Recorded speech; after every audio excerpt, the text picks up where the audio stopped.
సర్వం ప్రేక్షకులకు నమస్కారం. అందరికీ సంక్రాంతి శుభాకాంక్షలు. నాటి సంక్రాంతి నేటి సంక్రాంతి అనే ప్రత్యేక కార్యక్రమానికి స్వాగతం. సంస్కృతి సాంప్రదాయాలకు ప్రతీక సంక్రాంతి పండుగ. పుడమి తల్లి సాక్షిగా పసిడి పంటలు పండుగ, ప్రకృతిని సింగారించుకొని పండుగ పర్వదినానికి స్వాగతం పలకగా పట్టు పరికిణలతో ఆడపడుచులు అల్లరి చెయ్యగా ఇలా ముచ్చటగా 3 రోజుల పాటు జరుపుకునే పండుగ. అందుకే సంక్రాంతి పెద్ద పండుగ.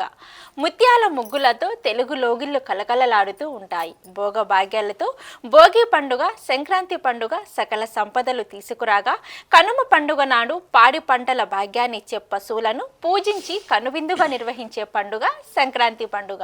ఈ పండుగ వేళ తెలుగు లోగిళ్లలో గొబ్బెమ్మలు, బొమ్మల కొలువులు, రంగురంగుల పతంగుల విన్యాసాలు, హరిదాసుల కీర్తనలు, గంగిరెద్దుల విన్యాసాలు, కోడి పందేలు, ఇలా పల్లె వాకిట పరమానందం నింపే పర్వదినం సంక్రాంతి. ఈ పండుగ వేళ ప్రతి ఇల్లు రంగుల హరివిల్లు. ప్రతి దృశ్యంలోని నాటి సాంప్రదాయ వైభవం నేడు ఎలా ఉందో ముచ్చటించడానికి మనతో పాటు ఉన్నారు ప్రముఖ ఆధ్యాత్మికవేత్త, శ్రీ జగద్గురు పీఠం చైర్మన్ శ్రీమతి మైలవరపు నాగమణి విచ్చేశారు. వారిని నేను స్వాగతిస్తూ ఈ సంక్రాంతి కార్యక్రమాన్ని ప్రారంభించేద్దాం. అమ్మ నమస్కారం. అమ్మ నమస్కారం అమ్మా.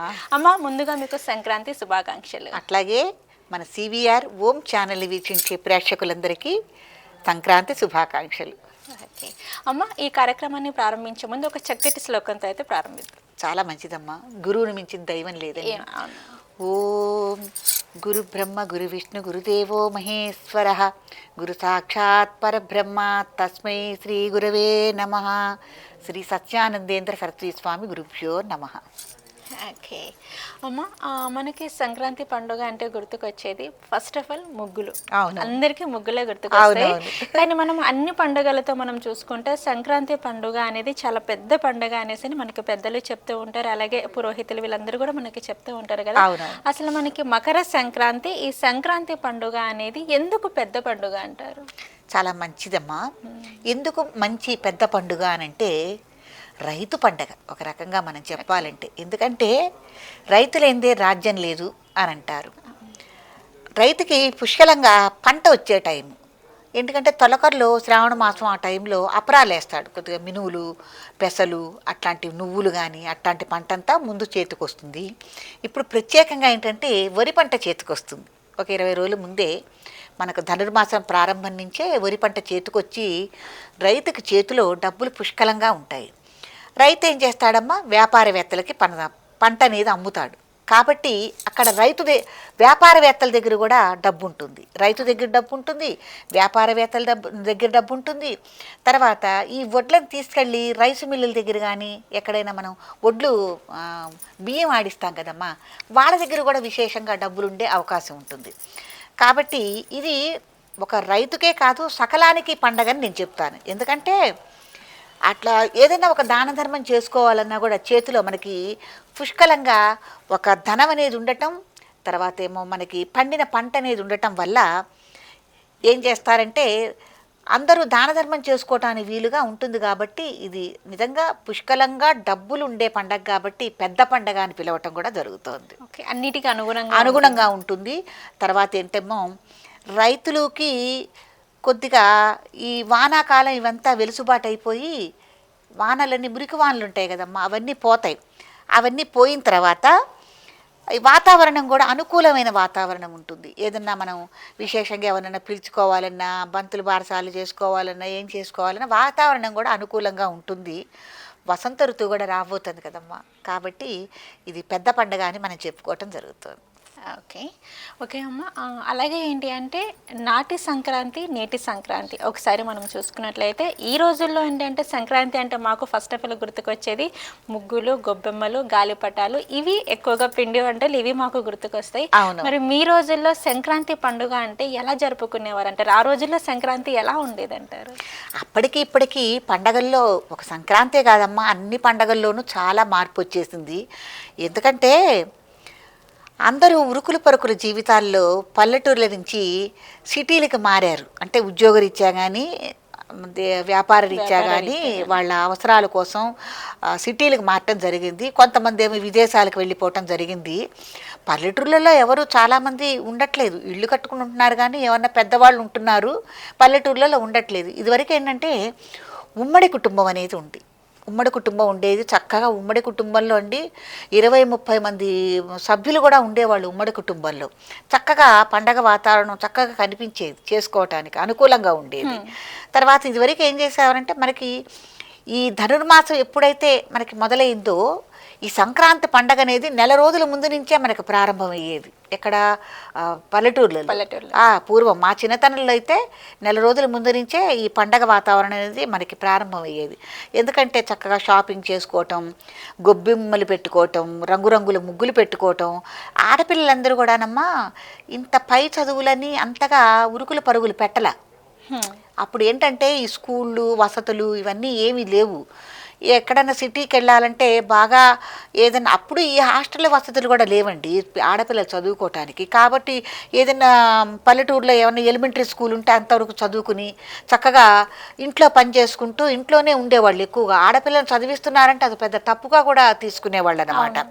కాబట్టి ఇవన్నీ లేవు కాబట్టి ఆడపిల్లలు కూడా ఇంట్లోనే చక్కగా కళకళలాడుతూ తిరిగేవాళ్ళు. మన సంస్కృతి సాంప్రదాయాలు ఏమిటి, ఆచార వ్యవహారాలేంటి, ముగ్గులేంటి, వంటలేంటి, పిండి వంటలేంటి, ఇవన్నీ కూడా నేర్చుకునే అవకాశం ఉండేది. ఇప్పుడే అట్లా కాదు కదమ్మా. అందరూ హయ్యెస్ట్ పై చదువులు చదువుకుంటున్నారు, సిటీల్లో ఉంటున్నారు. మరి ఇవన్నీ నేర్చుకోవటానికి కానీ చేయటానికి కూడా ఇప్పుడు వాళ్ళకంత తీరుబడి లేదు వాళ్ళకి కల్పించుకోవటానికి. అసలు మనసు లగ్నం చేయాలన్నా కూడా వాళ్ళకి టైం లేదు కదా, కాబట్టి సమయం లేదు.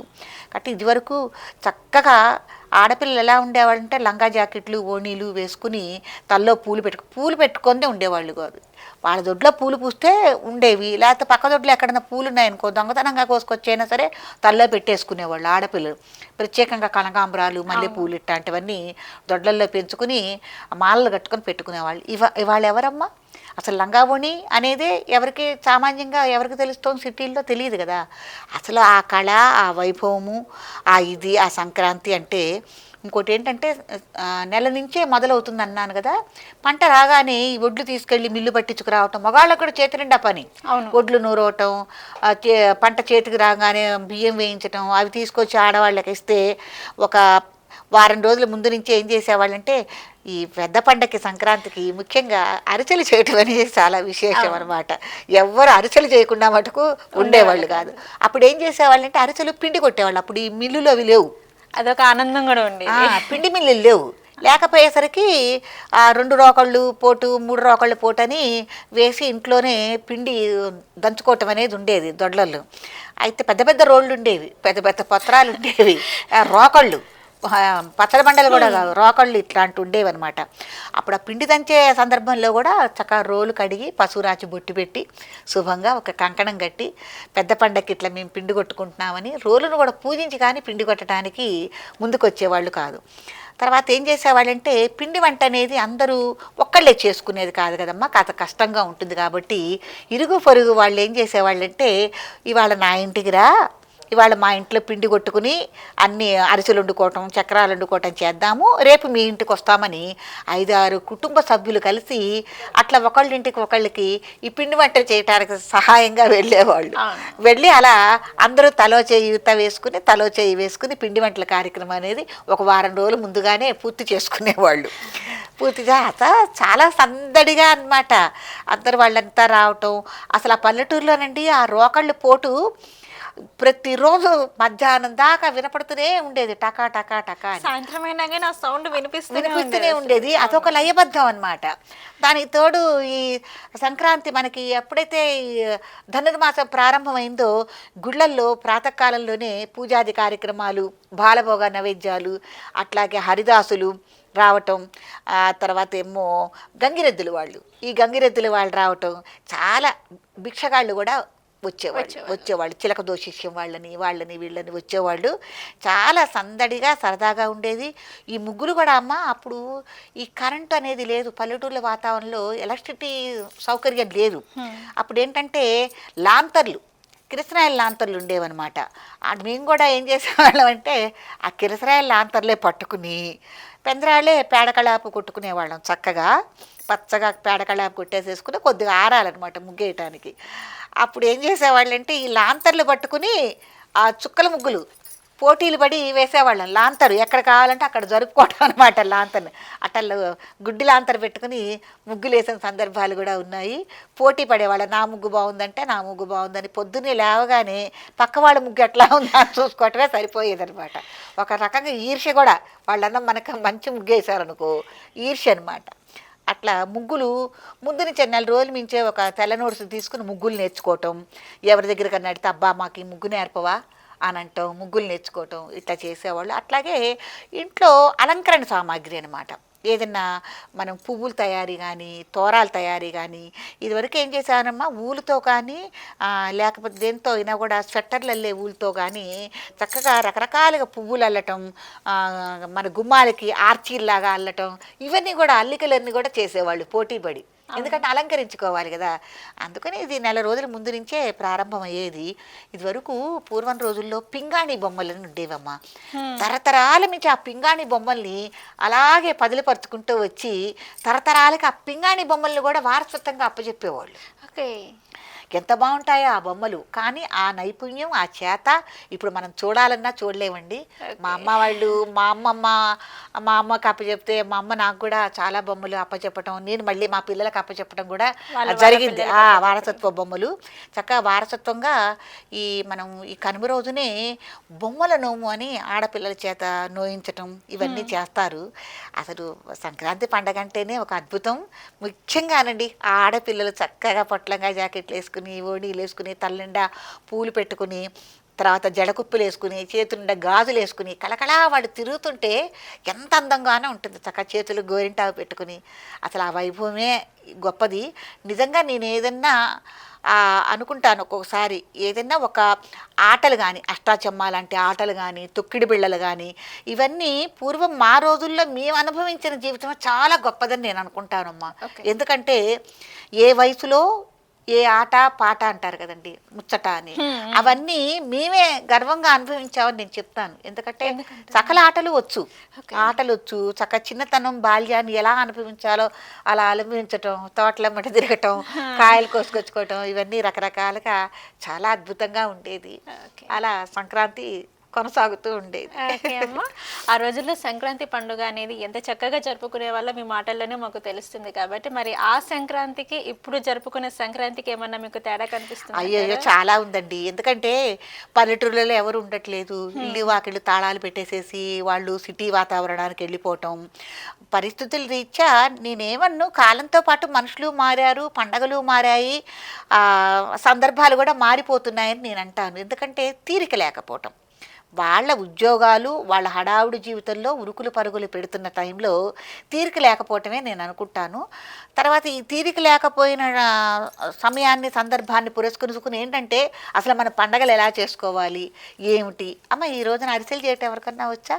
అరిసెలు పాకం పట్టడం అంటే ఒక అద్భుతమైన అది ప్రక్రియ. మా అమ్మ చెప్పేది, అమ్మమ్మ వాళ్ళు చెప్పేవాళ్ళు, అరిసెట చెయ్యాలి, అరిసె చేసినప్పుడు ఇట్ట వంచితే దాన్ని తుణక్కూడదు, వంగాలి కానీ తుణక్కూడదు, విరిగిపోకూడదు మళ్ళీ. అట్లా అంత అద్భుతమైన పాకం పట్టాలంటే అది ఇవాళ ఎవరికి తెలుసండి? అరిసెల యొక్క పాకం పట్టడం అనేది ఎవరికి తెలుసు కదా? అటు చక్రాలు ఉండటం తెలుసా? ఎవరికి తెలియదు.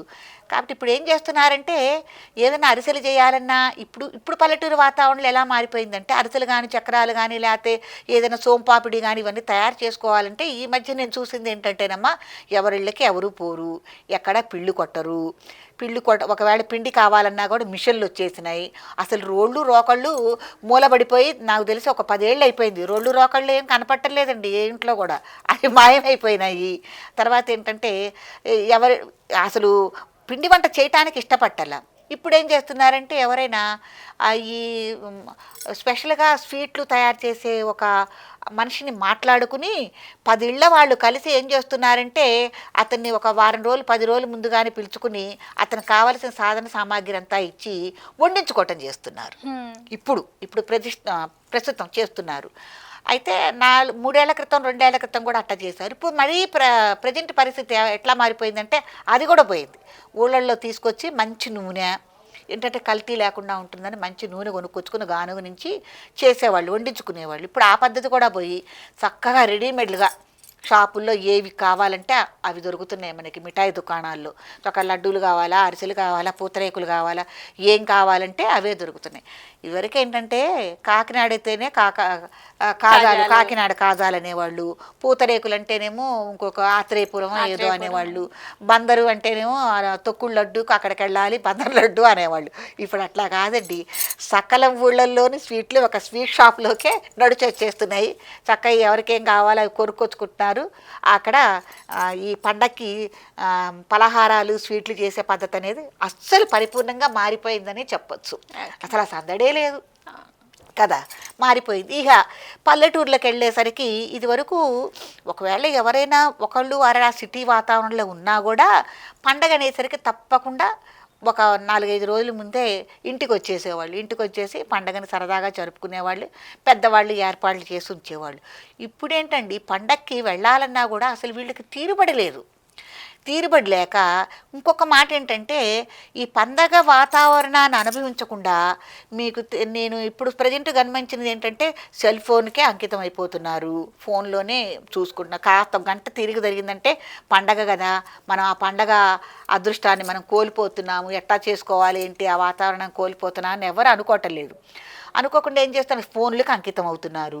ఈ టీవీల్లో కూడా కొత్త సినిమాలు అనేవి విడుదలవుతాయి. ఆ సినిమాల దగ్గర కూర్చుని అట్లా చిన్నపిల్లలందరూ, మగపిల్లలు కానీ ఆడపిల్లలు కానీ అట్లా కొంత ఈ పండగ చేసుకునే యొక్క అదృష్టాన్ని, ఒక వైభవాన్ని కోల్పోతున్నారని నేను చెప్పొచ్చు. ఈ రోజున ఆడపిల్లలకు ముగ్గేయటం ఎవరికి వచ్చమ్మా, ఎవరికి ఈరోజు ఆ రోజున ఆడపిల్ల వేయమంటే పెద్ద పెద్ద ముగ్గులు, వీధి అంతా ముగ్గులు వేసేది ఆడపిల్ల వెళ్ళి. ఇవాళ ఆడపిల్లకి ఒక్క పిల్లకి ముగ్గు వేయటం రాదు. ఎందుకు రాదు అంటే, ఈ రోజున వాకిట్లో ముగ్గు వేయటానికి కూడా పర్మిషన్ ఏర్పాటు చేసేసుకున్నాం. కాబట్టి తులసి కోటం దగ్గరైనా ముగ్గు వేయటానికి ఆ ముగ్గు కూడా రాదు ఇల్లాలికని నేను చెప్తున్నాను అనమాట. అవసరం లేదు, వాళ్ళకి నేర్చుకోవాలనుకోవటం లేదు. కాబట్టి అప్పటికి ఇప్పటికీ ప్రతి విషయంలోనూ ఆ వైభవం అనేది చాలా మారిపోయిందమ్మా. కాకపోతే బాధగా ఉంటుంది ఇవి వింటుంటే కనుక, అయ్యో వీళ్ళు ఏం మిస్ అవుతున్నారు, ఏం కోల్పోతున్నారు దీనివల్ల అని అనిపిస్తుంది. ఒక్కొక్కళ్ళైతే పల్లెటూర్లలో భార్యాభర్తలు ఇద్దరే పెద్దవాళ్ళట, 80 ఏళ్ళు 90 ఏళ్ళు వచ్చి పండక్కి పిల్లలు ఎవరూ రాకుండా బోసిపోయిన గుమ్మాలతో, బోసిపోయిన వాకిళ్లతో కన్నీళ్లు పెట్టుకుని అలాగే ఉంటున్నారంటే మీరు నమ్ముతారా అండి? అసలు చెప్తుంటేనే చాలా బాధాకరంగా ఉంటుంది. కాబట్టి చిన్నవాళ్ళు కూడా ఆలోచన చేసుకుని, మీరు ఎంత హడావుడి జీవితంలో మీరు ఉరుకులు పరుగులు పెడుతున్నా కూడా పండగ కన్నా వెడదాము, మన వాళ్ళతో సరదాగా గడుపుతాము, మన సంస్కృతి సాంప్రదాయాలు ఏంటి, మనం ఏం కోల్పోతున్నాము అన్నది కూడా మనం ఆలోచన చేసుకోవాలి. తర్వాత సంస్కృతి సాంప్రదాయాల్లో గంగిరెద్దులు, తర్వాత హరిదాసులు, గాలిపటాలు ఎగరేయటం, కబడ్డీ లాంటి ఆటలు ఆడటం, వాలీబాల్ ఆటలు ఆడటం, ఇట్లాంటివన్నీ ఉన్నాయి. ఆడపిల్లలైతే అష్టాచెమ్మ, మరి వామని గుంటలు, తొక్కుడు బిళ్ళలు, ఇవన్నీ కోల్పోతున్నాం కదా. కాబట్టి సంస్కృతి సాంప్రదాయాలు మీరు ఎంత హడావుడిలో ఉన్నా కనీసం ఒక సంవత్సరానికి ఒకసారి పెద్ద పండుగల్లో మీరు సాంప్రదాయాలన్నింటినీ వెలుగులో తీసుకొచ్చి ఒక పూర్వ వైభవం తీసుకొస్తారని నేను కోరుకుంటున్నానమ్మా. అమ్మ, సంక్రాంతి పండుగ గురించి అయితే చాలా చక్కగా మాకు వివరించారు. అలాగే ఏంటంటే అమ్మ, ఈ సంక్రాంతి పండుగ పెద్ద పండుగ అనేసి అని కూడా చెప్పారు. అలాగే ఈ సంక్రాంతిని పెద్దల పండుగ అని కూడా అంటారు. ఎందుకు అలా పెద్దల పండుగ అని కూడా అంటారు? ఎందుకంటారంటే, ఎవరైనా సంక్రాంతి పండగ రోజున మటుకు మీరు ఏమి చేసినా చేయకపోయినా పితృకార్యాలు మటుకు తప్పకుండా చేసి తీరాలమ్మా. అందుకే పెద్దల పండగ అంటారు. ఎవరైతే మన ఇంట్లో కుటుంబ సభ్యులు కాలం చేసి ఉంటారో వాళ్ళకి తప్పకుండా పితృతర్పణాలు అనేవి ఇచ్చి తీరాలి. మీరు నెలవారీ మాచికాలు పెట్టినా, లేకపోతే పూర్వం నుంచి మీరు తద్దినాలు పెట్టుకుంటూ వచ్చినా కూడా ఎవరైనా సరే, ఆ వంశం ఈ వంశం అని లేదు, ఆ కులం ఈ కులం అని లేదు, ఎవరైనా సరే సంక్రాంతి పండగ రోజున తప్పకుండా పితృతర్పణాలు అనేవి ఇచ్చుకోవాలి పెద్దవాళ్ళకి. వాళ్ళ పేరు చెప్పి దాన ధర్మాలు చేసుకోవాలి, వస్త్రదానం చేయాలి, తర్వాత వాళ్ళని పూజించుకోవాలి. కాబట్టి అందుకే ఇది పెద్దల పండగ అంటాం కూడా జరుగుతుంది. అమ్మ, అలాగే ఇంకొకటి ఏంటంటే, సంక్రాంతి రోజున సూర్యుడికి ఆరాధన చేయడం వల్ల శాస్త్రీయంగా ఆరోగ్యం పైన ఎటువంటి ప్రభావం చూపిస్తుంది అంటారు? అంటే ఖచ్చితంగా సంక్రాంతి పండుగ రోజు మాత్రానికైతే సూర్య ఆరాధన చేయాలి అనేసి అని అంటారు. అవును, ఎందుకు? చాలా మంచి ప్రశ్న అమ్మా. ఎందుకంటే ఆరోగ్యం భాస్కరాదిత్యం అన్నారు. ఎందుకంటే స్వామి దక్షిణాయనంలో పయనించి ఇప్పుడు మనకి మళ్ళీ ఉత్తరాయణంగా స్వామి పయనం అనేది జరుగుతూ ఉంటుంది. ఉత్తరాయణంగా ప్రవేశిస్తారు. కాబట్టి సూర్య భగవానుడు లేనిదే మనకు అసలు జీవమే లేదమ్మా, జగత్తే లేదు. ఎందుకంటే ఇంకొక కారణం కూడా ఏంటంటే, మనం చేసే ఏదైనా పాపపుణ్యాలు అంటే పాపకర్మలు కానీ మంచి కర్మలు కానీ ఏవైతే ఉన్నాయో వాటన్నిటికీ ప్రత్యక్ష సాక్షిభూతుడు సూర్యభగవానుడు. కాబట్టి తప్పకుండా ఈ గమనం అనేది జరుగుతూ ఉంటుంది. కాబట్టి సాక్షిభూతుడు కాబట్టి నాయన మేము ఎటువంటి పాపకర్మలు చేయము, పుణ్య కార్యక్రమాలే చేసుకుంటాము, ఆచరించుకుంటామని ప్రత్యేకంగా ఈ సంక్రాంతి పండుగ రోజున సూర్యభగవాన్ని ఆరాధన చేసుకోవటం, సూర్య యంత్రంగా వేసుకోవటం, ఎవరన్నా సూర్యనారాయణమూర్తి ఆ యొక్క జపాలు సాధన చేసేవాళ్ళు ఉంటే సూర్యుడికి సంబంధించిన హోమాలు చేసుకోవటం, వాళ్ళ చేత జపాలు చేయించుకోవటం, ఆయనకి అర్ఘ్యపాగ్యాదులు ఇవ్వటం, సరైన నైవేద్యం అనేది పెట్టడం, స్వామికి చక్కగా రాగి చెంబు తీసుకుని సూర్య నమస్కారాలు చేసి ఓం ఆదిత్యాయత సోమాయ మంగళాయ బుధాయచ గురు శుక్ర శనిభ్యస అని ఒక నవగ్రహ శ్లోకం చదువుకుని తర్వాత ఆదిత్యుడి యొక్క స్తోత్రాలు అవి చదువుకుని చక్కగా రాగి చెంబుతో ఆయనకి అర్ఘ్యం ఇవ్వటం అనేది చాలా ముఖ్యమైనదన్నమాట. పాపం ఆయన ఏం అడగరు సూర్యనారాయణమూర్తి, చక్కగా ఆయన శుద్ధ జలాలు అర్ఘ్యమే అడుగుతారు. దానివల్ల ఏంటంటే మనకి ఆరోగ్యం ఒకటి చేకూరుతుంది, ఋతువు కూడా మారుతూ ఉంటుంది కదమ్మా. కాబట్టి మళ్ళీ మనం వేసంకాలంలోకి ప్రవేశిస్తుంటాం కాబట్టి ఎటు కానీ ఋతు సమయం కాబట్టి వసంత ఋతువు కూడా రాబోతోంది. కాబట్టి సూర్య భగవాన్ని ఆరాధన చేసుకోవటంలో అంత ప్రాముఖ్యత ఉంది. ఓకే. ఓకే అమ్మ. అలాగే ఇంకొకటి ఏంటంటే ఫస్ట్ మనకి సంక్రాంతి పండుగ చూసుకున్నట్లయితే భోగి, సంక్రాంతి, కనుమ. భోగి రోజు ముగ్గుల పైన మనం గొబ్బెమ్మలు వేస్తాం కదా, ఆ గొబ్బెమ్మలు అనేవి పండుగ అయిపోయిన తర్వాత వాటిని ఎండబెట్టి రథసప్తమి రోజు ఆ గొబ్బెమ్మలతోటి మనకి పాయసం వండితే మంచిది అనేసి అని అంటారు కదా. అవునవును. అంటే దాని వెనుక ఉన్న ఆంతర్యం ఏంటి అనేసి. చాలా మంచిదండి. అసలు గోవు పిడకలు గనక మనం తీసుకుంటే గనక దాంట్లో అనేకమైన ఔషధ గుణాలు ఉన్నాయి అని అంటారు. ఎందుకంటే గోవు ఇంట్లో గనక ఉంటే యజమాని యొక్క ఆరోగ్యం ఎలా ఉంది అని తను దగ్గరకు వచ్చి నాకుతుంది. గోవు నాకుతుందమ్మా. నాకి అది ఆ నాకినప్పుడు ఆ ఇదిని బట్టి ఒకవేళ యజమానికి ఏమన్నా అనారోగ్య సమస్యలు ఉన్నాయా అని ఆలోచన చేసి పొలానికి వెళ్ళి దానికి సంబంధించిన వనమూలిక తినొస్తుంది. తినొచ్చి అదే ఔషధంగా పాలిస్తుంది. ఆ పాలు యజమాని తాగుతాడు. గోవు అంత గొప్పదనమాట. కాబట్టి గోవు యొక్క పేడలో కూడా అంత ఔషధ గుణాలనే ఉన్నాయి. మనం ఈ సంక్రాంతి అసలు ధనుర్మాసం ప్రారంభం నుంచి మనం గొబ్బెమ్మలుగా ఆవు పేడతో చేసిన గొబ్బెమ్మలు చేసి వాటిని పూజించి ఉట్టినే పెట్టడం కాదు, ఒక పూజ ధూప దీప నైవేద్యాలు పూజగా గొబ్బెమ్మగా భావించి ఒక అమ్మవారిగా భావించి మనం ముగ్గులో పెట్టి పూజిస్తుకుంటూ ఉంటాం కదా. ఈ పూజ ఇచ్చిన పవిత్రమైన గొబ్బెమ్మల్ని మన రథసప్తమి రోజున అంటే ఆ రోజున రథసప్తమి రోజున ఒక దాలిల్లే పేర్చి దాని మీద పొంగలి చేయటం వల్ల అనేకమైన ఔషధ గుణాలనేవి చేరతాయి. ఎందుకంటే పూజించిన గొబ్బెమ్మలు కదా. పుల్లలు పెట్టామనుకోండి అంత పవిత్రత రాదు కదా. ఈ గొబ్బెమ్మల వల్ల మనం పూజతో చేసిన గొబ్బెమ్మలు కాబట్టి అంత పవిత్రత అనేది చేకూరుతుంది. మళ్ళీ ఆవు పేడతో ఊరికే చేసిన పిడకలు కాదు, మళ్ళీ ఆవు పేడని మళ్ళీ ముద్దలుగా చేసి ఒక గోడ కొడితే పిడకలు అవుతాయి. ఆ పిడకలకి అంత విశిష్టత ఉండదు. ఎందుకంటే గొబ్బెమ్మలకే ఎందుకు ఉంటుందంటే మనం రోజు పూజించుకుంటూ మనం ఒక పవిత్రంగా వాటిని వాకిలి ముందు పెట్టుకుని చేస్తాం కాబట్టి వీటికి అంత పవిత్రత అనేది ఉంటుంది. కాబట్టి మన రథసప్తమి రోజున దాలిల్లే పేర్చి దాని మీద పొంగలి చేసి సూర్యనారాయణమూర్తికి మనం ప్రసాదంగా పెట్టడం అనేది జరుగుతుంది. ఎందుకంటే మనం దాలి పేర్చినప్పుడమ్మా అసలు ఆ పొంగలి కూడా అద్భుతంగా ఒక మంచి రుచితో ఉంటుందన్నమాట. ఆ గొబ్బెమ్మల పిడకల మీద చేసిన పొంగలి ఎంత బాగుంటుందో, ఎంత రుచిగా ఉంటుందో. దానికి కాస్త కూస్తో ఒక ధూపంలాగా ఒక పొగ అనేది వస్తుంది. ఆ పొగ కూడా కొద్దిగానో పొంగల్లో కూడా చేరుతుంది. చేరటం వల్ల ఏంటంటే దుష్టగ్రహాలు ఏమన్నా ఉన్నాయి కూడా పారతోలటం అనేది కూడా జరుగుతుంది. కాబట్టి ఆ రోజున అంటే రథసప్తమి రోజున ఈ గొబ్బెమ్మలతోనే మనం పొంగల్ చేసి సూర్యనారాయణమూర్తి పెట్టడం అనేది, తర్వాత భగవంతుడి నైవేద్యం పెట్టుకోవటం అనే విషయంలో ఇంత మనకి ఇముడుందన్నమాట. ఓకే. ఓకే అమ్మ. అలాగే ఏంటంటే ఈ మకర సంక్రాంతికి వచ్చేసి సూర్యుడు దక్షయానం నుంచి ఉత్తరాయణంలోకి ప్రవేశిస్తాడు అనేసి అంటారు కదా. మరి సూర్యుడు ఉత్తరాయణంలోకి ప్రవేశించడం వల్ల జీవజలాల పైన ఎటువంటి ప్రభావం చూపుతుంది అంటారు? చాలా మంచి ప్రశ్న. ఎందుకంటే పూర్తిగా సూర్యనారాయణ స్వామి దక్షిణ భాగానికి వెళ్ళిపోతే కొంత ప్రాంతంలో చీకటి అనేది ఉంటుంది.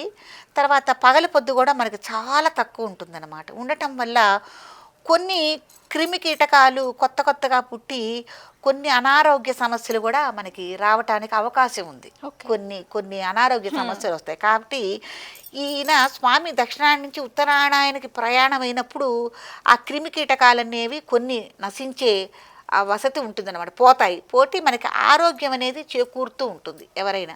ఎందుకంటే పుండల్లే చలి ఉండటం ఇవన్నీ జరుగుతూ ఉంటాయి కదమ్మా. కాబట్టి ఆరోగ్య సూత్రం కూడా చాలా ఉంది. ఓకే.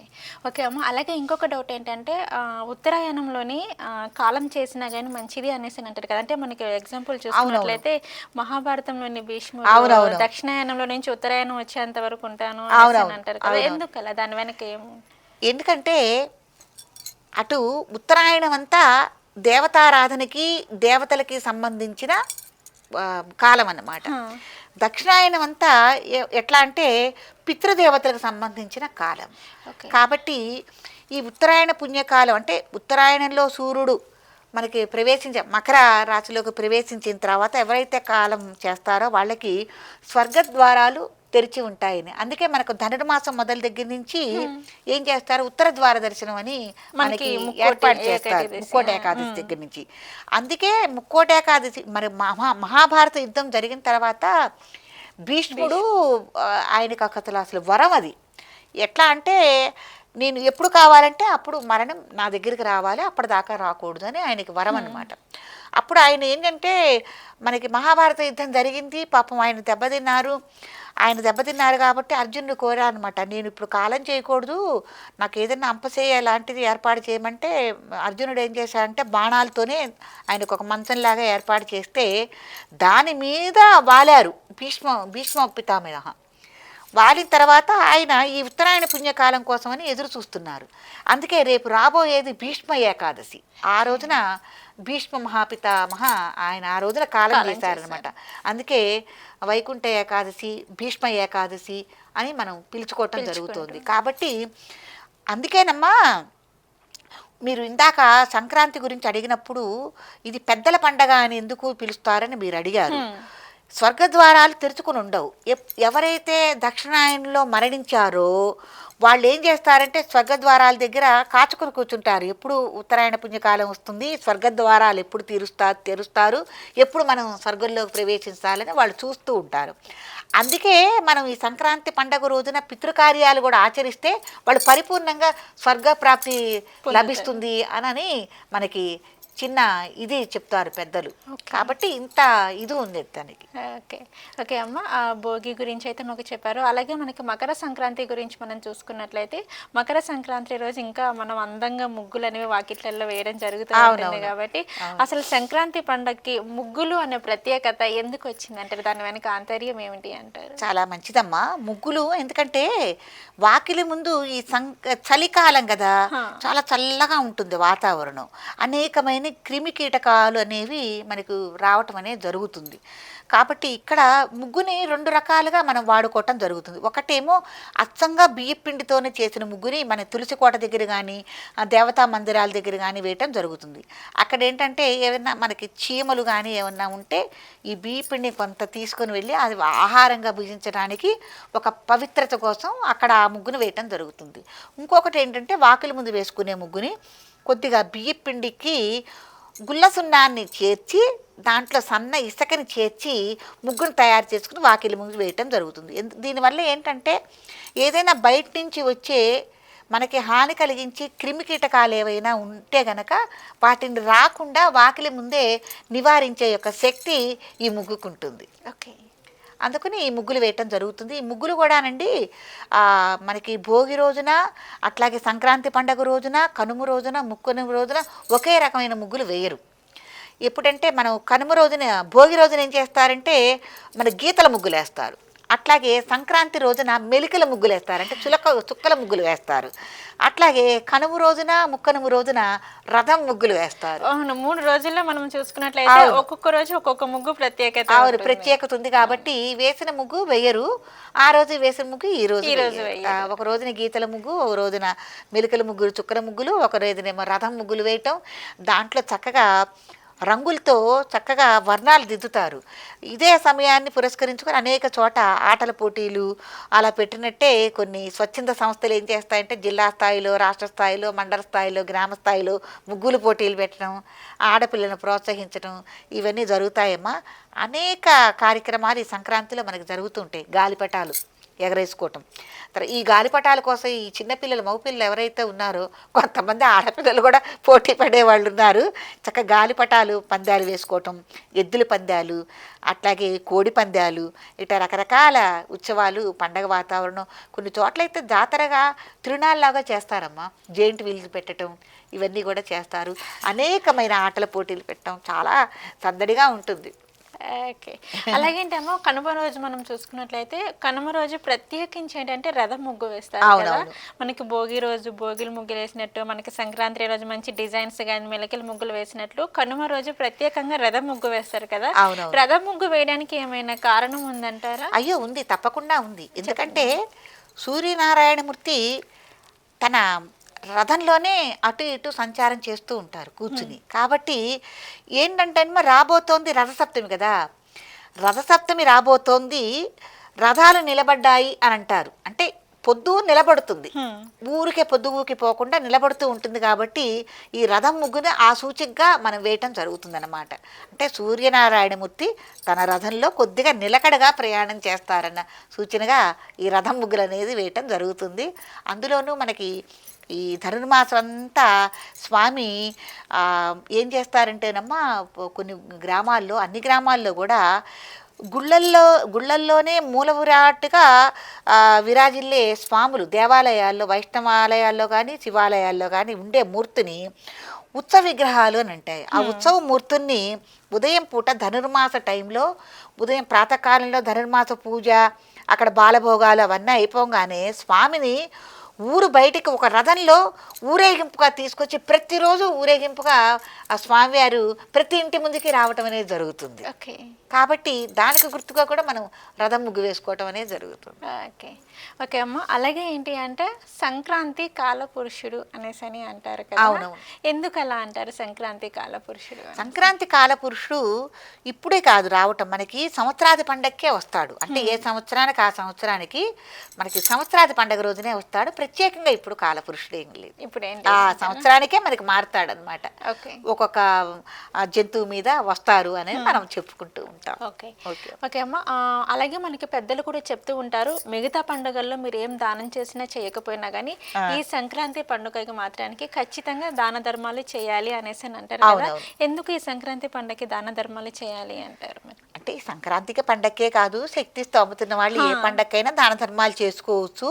కాకపోతే ఏంటంటే విశేషంగా ధనం అనేది అందరి దగ్గర ఉంటుంది. ఇందా మనం చెప్పుకున్నట్టు రైతు దగ్గర పంట ఉంటుంది, ఆ పంట తను అమ్ముకుంటాడు కాబట్టి డబ్బు ఉంటుంది.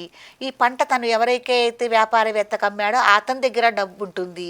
అలా కనీసం వాకిట్ల ముందుకు ఎవరు లేని ఒక అనాథ వచ్చినా కూడా తన దగ్గర కూడా కొంత డబ్బు ఉండే అవకాశం అనేది ఉంటుంది. ఎందుకంటే మనం ఇస్తాం కాబట్టి వాళ్ళ దగ్గర కూడా పుష్కలంగా డబ్బులు ఉండే ఇది ఉంటుంది. కాబట్టి తప్పకుండా దాన ధర్మం అంటే అమ్మా, పెట్టిన వారికి పుట్టిందే సాక్షి, నట్టడవులకైనా నడిచవచ్చు నానా పదార్థాలు అన్నారు. మనకి ఏదైతే పంట ఉందో దాన్ని పలువురితో పంచుకోవటంలో ఉన్న ఆనందం దేంట్లోనూ ఉండదు.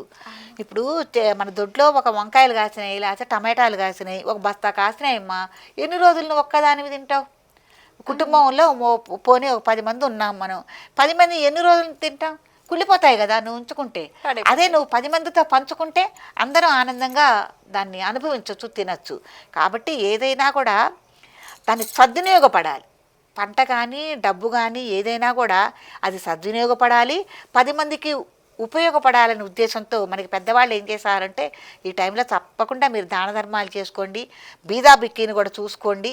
మీ చేతికి శక్తికి అది డబ్బులు దానం చేస్తారా, లేకపోతే ఏమన్నా ధాన్యం దానం చేస్తారా, లేకపోతే వస్త్రాలు దానం చేస్తారా, ఏం చేస్తారో చేసుకోండి అని చెప్తున్నారు. ముఖ్యంగా ఈ సంక్రాంతి పండగకి గుమ్మడి పండు దానం అనేది చాలా ప్రధానమమ్మ. పెద్ద గుమ్మడి పండుని దానంగా ఇచ్చుకోవటం అని చాలా ముఖ్యమైనది, చాలా మంచిది కూడా. ఎందుకంటారమ్మా? ఈ సీజన్లో గుమ్మడి పళ్ళు చక్కగా వస్తాయి.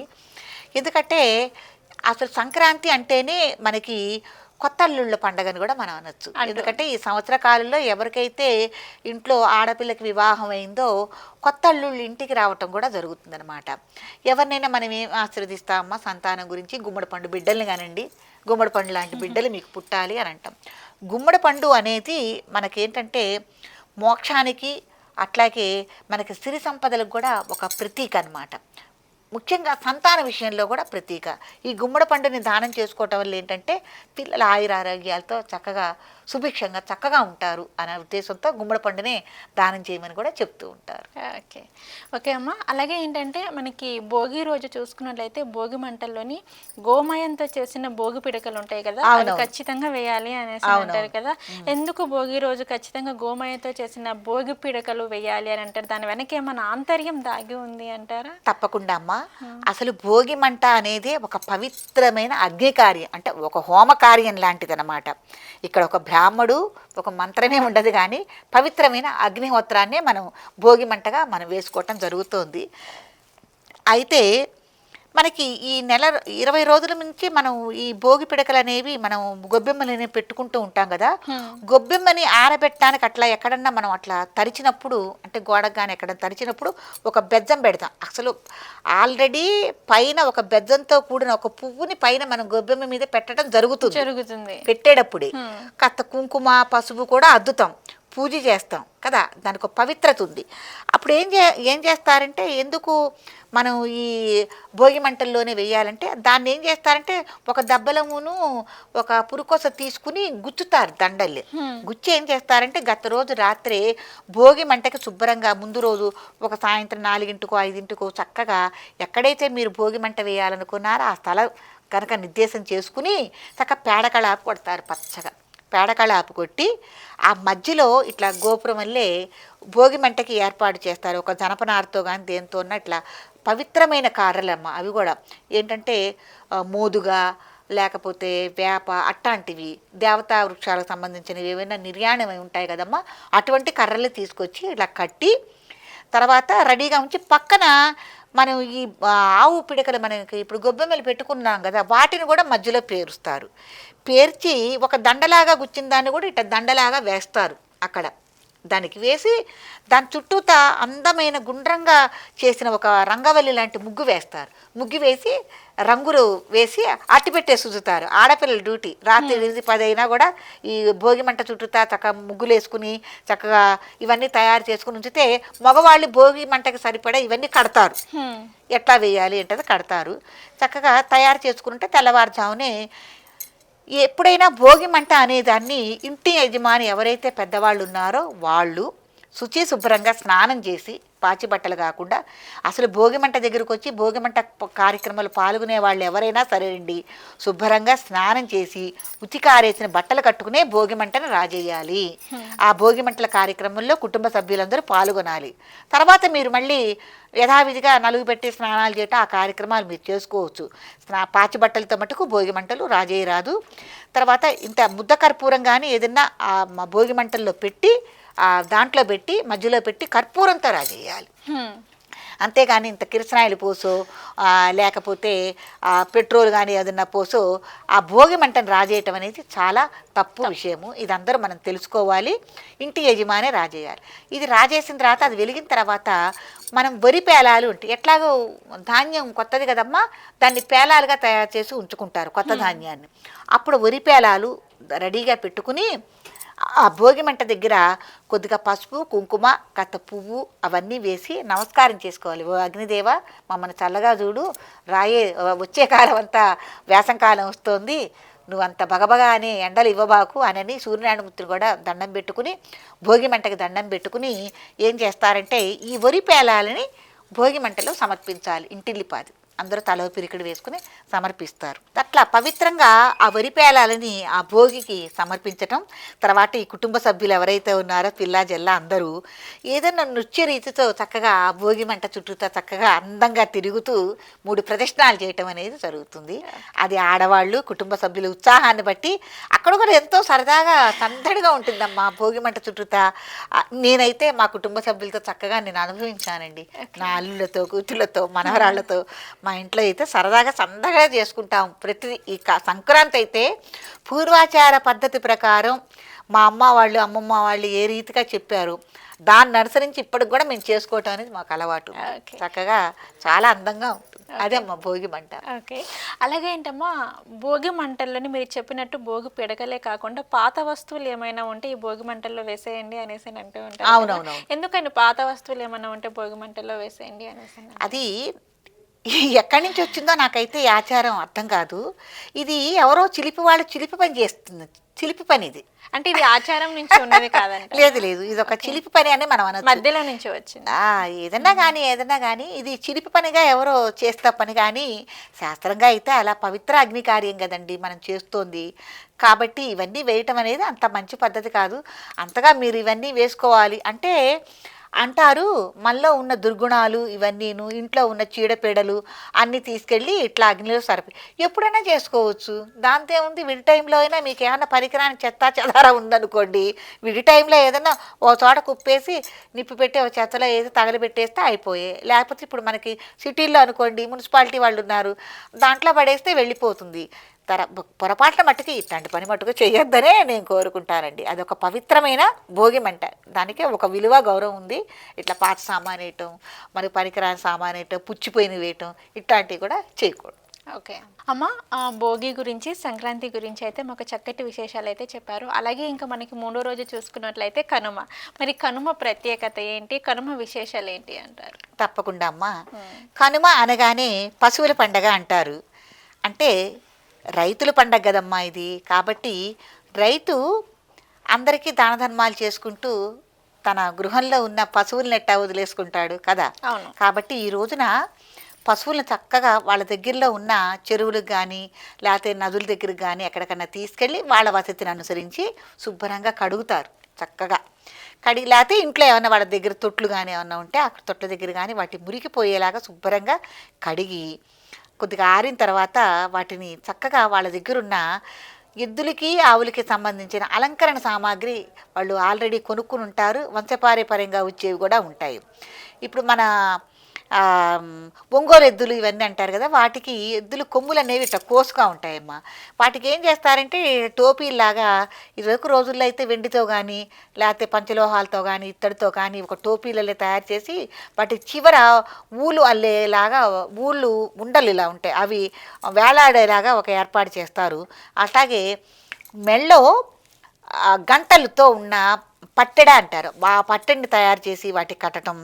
తర్వాత నడుముకు కూడా ఒక పట్టెడ, అందమైన పట్టెడ కట్టడం. ఎక్కడైనా మీరు నందీశ్వర విగ్రహాలు చూస్తే, నందులను చూస్తే వాటికి అలంకరణ ఎలా ఉందో అలా పల్లెటూరులలో ఎద్దుల్ని ఆవుల్ని ఈ రకంగా అందంగా అలంకరిస్తారు. అలంకరించి ఆవులైతే చక్కగా పసుపు రాచి బొట్టు పెట్టి, ఎద్దులకేమో గులాం జల్లి ఆవుల్ని యథావిధిగా గోమాత పూజ అని చేస్తారు. ఈ కనుమ రోజున చేస్తారు. తర్వాత ఏంటంటే వీటిని అలంకరణ అదంతా అయిన తర్వాత వాటికి కూడా వాటికి ఇష్టమైన ఆహారం అన్నమాట, తవుడు లేకపోతే ఏదైనా కంది గుగ్గిళ్ళు, అట్లా ఏదైనా శనగలతో చేసిన గుగ్గిళ్ళు కానీ అట్లా గుగ్గిళ్ళు పెట్టడం, బెల్లం పెట్టడం. మనకు కొత్త బియ్యం ఎట్టాగా వస్తాయి కదమ్మా, వాటితో కూడా కొద్దిగా వాటికి తినగలిగినంత కొద్దిగా అన్నం తయారు చేసి దాంట్లో బెల్లం కలిపి పెట్టడం, వాటికి ఇష్టమైన పదార్థాలన్నీ అరటిపళ్ళు పెట్టడం, మంచి మేత తీసుకొచ్చి వేయటం, ఇలా చేస్తారు. కాబట్టి కనుమని పశువుల పండగ అంటారు. ఈ రోజున ఎద్దుల చేత కానీ వేటి చేతైనా కూడా వ్యవసాయ పనులు ఏమి చేయించకుండా వాటికి తగినంత విశ్రాంతినిచ్చి నీడని చక్కగా సుఖంగా ఉండమని వాటిని ఉంచుతారు. తర్వాత ఈ అలంకరణ చేసిన తర్వాత పల్లెటూరులో ఏం చేస్తారంటే, చూడు మా ఎద్దుల్ని ఎంత అందంగా అలంకరించాము, అలంకరణ సామాగ్రి ఎంత బాగుందో, ఎన్ని నగలు పెట్టాము, వీటికి ఎంత మంచి వస్త్రం కూడా పైన వేస్తారు, ఒక పట్టు వస్త్రం శాలువా లాంటిది కూడా పైన వేసి, చూడు మేము ఎంత అందంగా అలంకరించామని యజమాని గర్వంగా వీటిని ఒక పర్యాయం ఊరు మొత్తం తిప్పుకొని వస్తాడు. ఈ పిల్లలు కూడా సందడిగా వాళ్ళతో పాటు పరిగెత్తుతూ, దీనికి తోడు మనకి గంగిరెద్దు వాళ్ళు కూడా ఉంటారు కదా, వాళ్ళకు కూడా కాస్త డబ్బులు ఇస్తే ఈ సన్నాయి పిపి అని ఊదుకుంటూ వీళ్ళతో పాటు వస్తారు. అట్లా పోటీ పడుతూ పశువులను అలంకరించి ఊరు చుట్టూతో తిరిగి రావటం కూడా చాలా సందడిగా చాలా చక్కగా ఉంటుంది.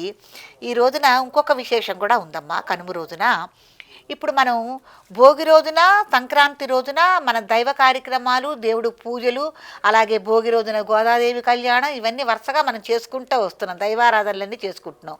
సంక్రాంతి పండుగ రోజున పితృకార్యాలు. కాబట్టి సంక్రాంతి రోజున చనిపోయిన వాళ్ళని కానీ, లేకపోతే ఉన్న వాళ్ళని కానీ, మన దగ్గర పనిచేసే వాళ్ళని కానీ, ఇంట్లో పశువులు కానీ ఎవరిని కించపరచకుండా, ఎవరిని వదిలిపెట్టకుండా అందరినీ పూజించుకుంటున్నాం, అందరినీ గౌరవించుకుంటున్నాం అన్న ఒక సూచన కూడా సంక్రాంతి పండగకు ఉంటుంది. కాబట్టి ఏం చేస్తారంటే గ్రామాల్లో గ్రామ దేవతలు అనేవాళ్ళు ఉంటారు. ఈ కనుమ రోజున తప్పకుండా ప్రతి ఒక్కళ్ళు గ్రామ దేవత ఆలయాలకు వెళ్ళి ఆ గ్రామ దేవతని అభిషేకం చేసి పూజించుకుని చక్కని వస్త్రాలు కట్టి గ్రామ దేవతల యొక్క ఆశీస్సులు తీసుకోవటం, అక్కడే స్వయంగా పొంగళ్ళు పెట్టుకోవటం, చిన్న జాతరలాగా అక్కడ చేసుకోవటం, ఇవన్నీ కనుమ రోజున చేసుకుంటారు. ఇంకొక విశేషం ఏంటంటే కనుమ రోజున కూడా ఈ రోజున ప్రత్యేకంగా కూడా మినపప్పుతో చేసిన గారెలు తప్పకుండా తిని తీరా. అంతే, పండగ 3 రోజులు మినప పదార్థం తప్పకుండా తిని తీరాలి అంటారు. మినప గారెలు చేసుకోవటం ఈ రోజున చేస్తారు.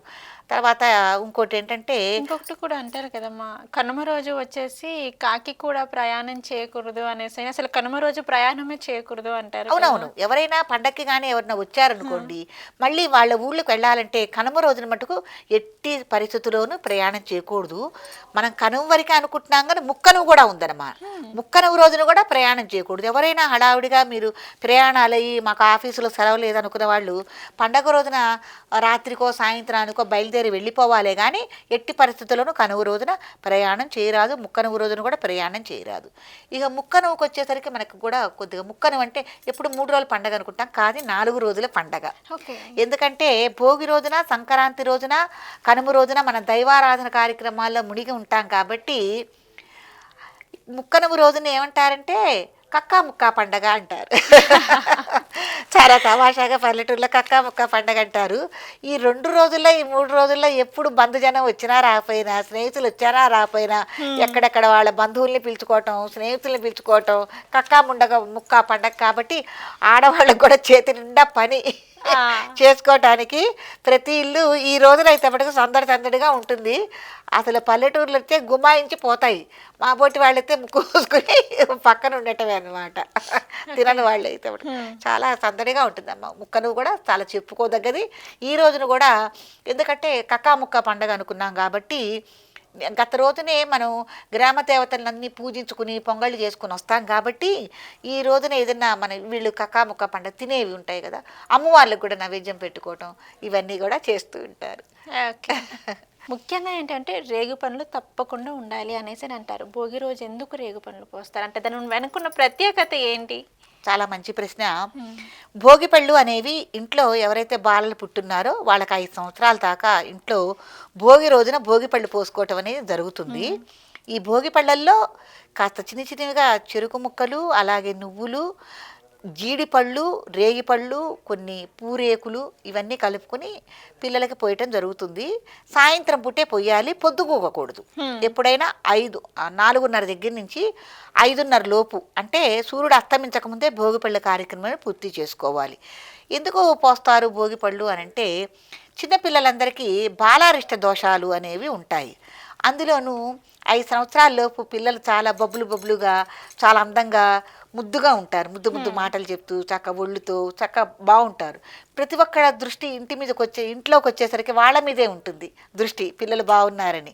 కాబట్టి మనం ఏం చేస్తామంటే ఈ భోగి రోజున ఆ దిష్టి దోషాలన్నీ పోవటానికి, బాలారిష్ట దోషాలన్నీ వీళ్ళకి రాకుండా ఉండటానికి ఒక పీటను చేర్చి వాళ్ళకి కూర్చోబెట్టి చక్కగా వాళ్ళకి హారతి ఇచ్చి ఇంటి పెద్దలు ఎవరైతే ఉన్నారో వాళ్ళందరూ దిష్టి పొరుగు దిష్టి అని దిష్టి మంత్రం చెప్పుకుంటూ వాళ్ళకి దిగదుడిచి భోగిపళ్ళు పోయటం అనేది జరుగుతుంది.